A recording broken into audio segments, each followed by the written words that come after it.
हम यहां जीतने आए हैं। पाकिस्तान की वर्ल्ड कप में तारीखी फतह के साथ क्लियर स्टेटमेंट।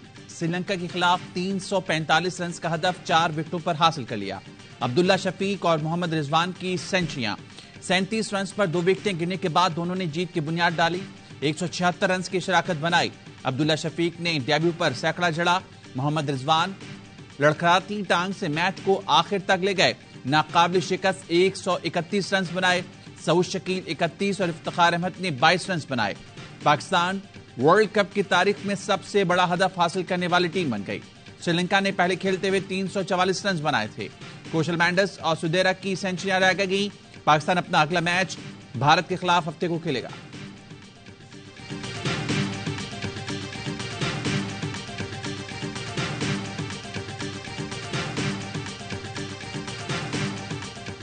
बेस्ट मैच हो गया। अब्दुल्ला शफीक तो बहुत ही अच्छा खेला, सही है, लेकिन रिजवान ने जो सपोर्ट दिया ना एज ए सीनियर एंकर, वो टू गुड था। वर्ल्ड कप की जो जान आ गई ना आज के मैच वो में, आज के मैच से लगा। हाँ, ये जो चारों 100 हुए ना, ये पूरे वर्ल्ड कप में डिस्कस होंगे। आज के मैच से वर्ल्ड कप में जान आई। बॉलिंग कमजोर थी, बड़ी टीम होती तो 400 रन बन जाते। कामरान अकमल की प्रोग्राम हर लम्हा पुरजोश में गुफ्तगू। बासित अली ने कहा अब्दुल्ला शफीक ने प्रेशर सिचुएशन में बेहतरीन खेला। रिजवान ने अच्छी तरह साथ निभाया। प्रोग्राम में वसीम बादामी के मासूमाना सवालात, शाहिद हाशमी और शोएब जट के जानदार तर्जे। मुस्तफा चौधरी बने speed star Shoaib Akhtar.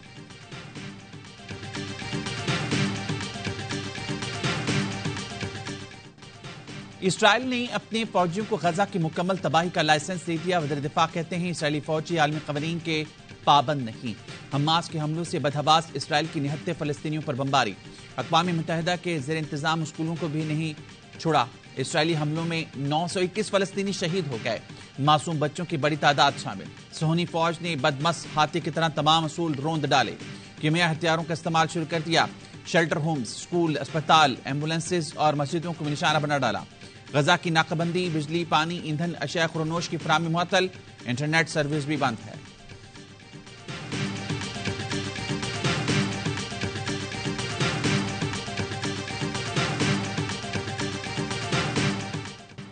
Hamas ने इसराइली शहर अस्कलान पर रॉकेट बरसा दिए। तल अवीव समेत दीगर शहरों में भी सायरन बज उठे।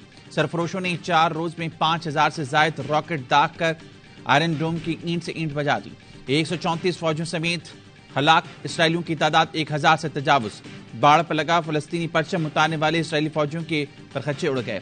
हमास के तर्जुमान ने कहा नेतन्याहू पर जहन्नुम के दरवाजे खोल देंगे। हम लंबी जंग के लिए तैयार हैं। शहरी आबादी पर हमले बंद ना किए तो यरगमालियों को नहीं बख्शेंगे। जुम्मे को नमाज मस्जिद अक्सा में 7 अदा करने का भी ऐलान कर दिया।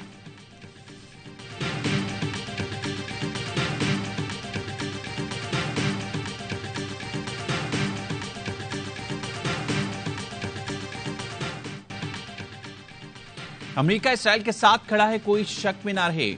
अमेरिकी सदर जो बाइडेन की प्रेस कॉन्फ्रेंस। इसराइल की जारियत और फलस्तीनियों का कत्लेआम नजरअंदाज। इसराइल की मदद जारी रखने का ऐलान। बोले तैयारा बरदार जंगी बेड़ा भेज दिया। असलहा और आयरन डोम मिसाइल सिस्टम भी देंगे। गजा की नाकाबंदी, खुराक और पानी की बंदिश का जिक्र तक न किया। फलस्तीनी बच्चों और खवातीन के कत्ल अमेरिकी सदर ने दिफा करार दे दिया। बयान दागा और चलते बने, किसी का सवाल का जवाब नहीं दिया। प्रेस कॉन्फ्रेंस बाइडेन की थी लेकिन अल्फाज नेतन्याहू के।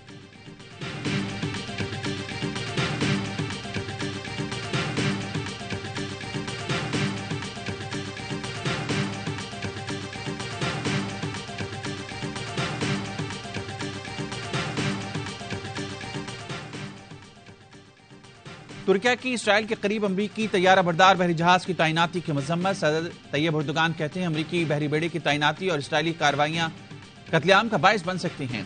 अमरीका मामले में कूदा तो गजा पर हमला करके संगीन कत्लेआम शुरू कर देगा। इसराइल की जानिब से गजा की नाकाबंदी पर की सख्त तनकीद। एर्दोगान ने कहा खुराक और पानी की बंदिश आलमी इंसानी हकूक के कानून के खिलाफ है। तुर्किया दोनों फरीकैन में सालिसी के लिए तैयार है।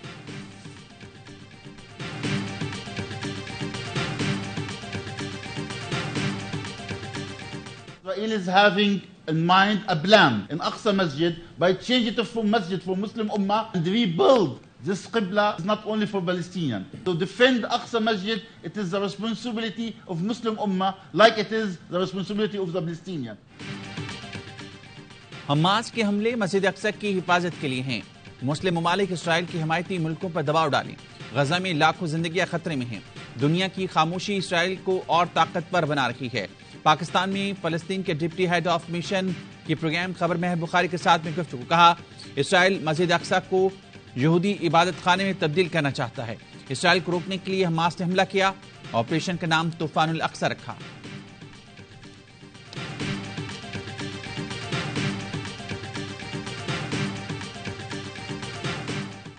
This is a question that as a judge of the court sitting on this bench, I am entitled to ask. Of course, ask it. Let the counsel finish his submissions. If I'm interrupted all the time, I'm sorry to say, sir, that is not proper. I think the interruption is of learned counsel. चलिए learned counsel, आप आगे बढ़ें। हमारी कारकर्दगी यह है, 4 समातों के बाद भी एक केस खत्म नहीं हो रहा। प्रैक्टिस एंड प्रोसीजर एक्ट के खिलाफ दरख्वास्तों पर समात के दौरान चीफ जस्टिस काजी फैज ईसा के रिमार्क्स। बार बार सवालात पर साथी जजेस को टोक दिया। जस्टिस मुनीब अख्तर से तल्ख जुमलों का तबादला। जस्टिस मुनीब ने कहा, अफसोस से कहना पड़ रहा है, मुझे बार बार टोका जा रहा है, ये मुनासिब नहीं। चीफ जस्टिस ने कहा, आप सवाल जरूर पूछें लेकिन दलाइल मुकम्मल होने दें। जस्टिस मुनीब ने जवाब दिया, मैं भी इस अदालत का जज हूं, सवाल पूछना हक है। चीफ जस्टिस ने कहा, आपने पहले ही जहन बना लिया है तो फैसले में लिख लीजिएगा। जस्टिस मुनीब जवाब दिए बगैर ना रह सके। कहा, मुआज़त के साथ मेरा मसला मेरा सवाल है और इसका जवाब दिया जाए। केस की समात आज सुबह 11:30 बजे दोबारा होगी।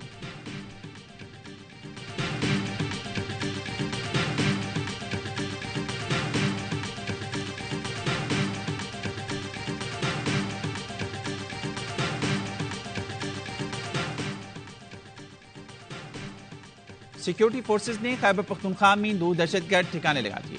डेरा इस्माइल खान में intelligence base operation, police station और चेक पोस्टों पर हमलों में मुलविस दहशतगर्द इकराम मारा गया। मीरान शाह में फायरिंग के तबादले में एक दहशतगर्द मारा गया। हलाक दहशतगर्दों से असलहा और गोला बारूद बरामद। मुकामी लोगों ने ऑपरेशन को सराहा। दहशतगर्दी के खात्मे के लिए भरपूर ताउन का इजहार।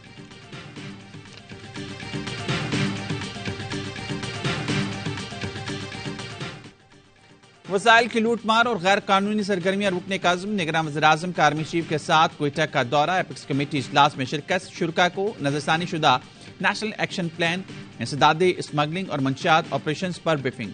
शुरा को गैर कानूनी तौर पर मुकीम गैर मुल्कियों की वतन वापसी के लिए इकदाम से आगाह किया गया। गैर मुल्की करेंसी को रेगुलराइज करने के इकदाम पर ब्रीफिंग दी गई। अनवर उल हक काकड़ ने वफाकी हुकूमत की जानिब से मुकम्मल ताउन की यकीन दहानी कराई। निगरान वज़ीर-ए-आज़म ने कहा, वफाक की सतह पर SIFC तर्ज के इकदाम का हर सूबे में लोगों पर असर होना चाहिए। आर्मी चीफ ने कहा, फौज गैर कानूनी सरगर्मियों के खिलाफ कार्रवाइयों में मुकम्मल ताउन फराहम करेगी। कानून नाफिज करने वाले इदारों, दीगर सरकारी महकमों के साथ मुकम्मल ताउन किया जाएगा ताकि वसाइल की लूट मार और माशी नुकसानात को रोका जा सके।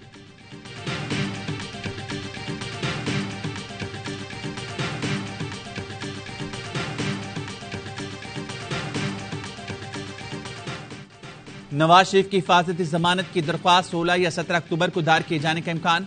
जराये के मुताबिक इस्लामाबाद हाई कोर्ट से रुजू किया जाएगा। नवाज शरीफ की वतन वापसी के लिए नून लीग की तैयारियां जारी। दुबई से पाकिस्तान सफर के लिए चार्टर्ड तैयारा बुक करवा लिया। नून लीग परवाज को उम्मीद पाकिस्तान का नाम देगी। दुबई से लाहौर आने वाली परवाज आधा घंटा इस्लामाबाद में रुकेगी, जिसके बाद नवाज शरीफ लाहौर पहुंचकर मीनार पाकिस्तान पर जलसे से खिताब करेंगे। मुस्लिम लीग नून के सदर शहबाज शरीफ की अवाम से 21 अक्टूबर को घरों से निकलने और नवाज शरीफ का इस्तकबाल करने की अपील। कहा, 21 अक्टूबर को मायूसियों के बादल छटना शुरू हो जाएंगे। नवाज शरीफ का साथ दें ताकि महंगाई कम हो। बैरिस्टर एतजाज हसन का कहना है, कानून के मुताबिक पाकिस्तान आने पर मियां साहब को जहाज के अंदर गिरफ्तार किया जाना चाहिए। नवाज शरीफ मफरूर मुजरिम है।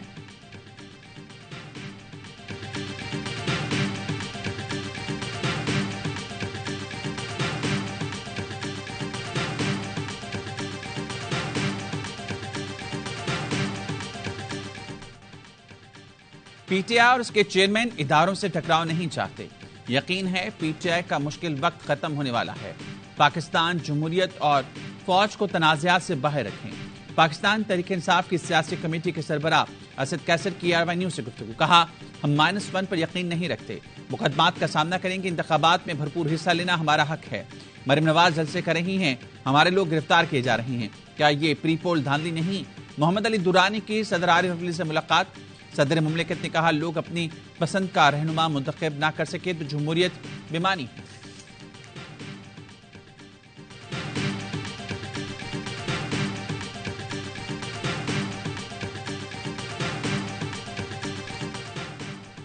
और कौमी टीम के कप्तान बाबर आजम ने ग्राउंड स्टाफ को शर्ट तोहफे में दे दी। श्रीलंका के खिलाफ मैच के बाद खिलाड़ी राजीव गांधी स्टेडियम के ग्राउंड स्टाफ के साथ घुल मिल गए। ग्राउंड स्टाफ ने पाकिस्तानी खिलाड़ियों के साथ तस्वीर भी बनवाई।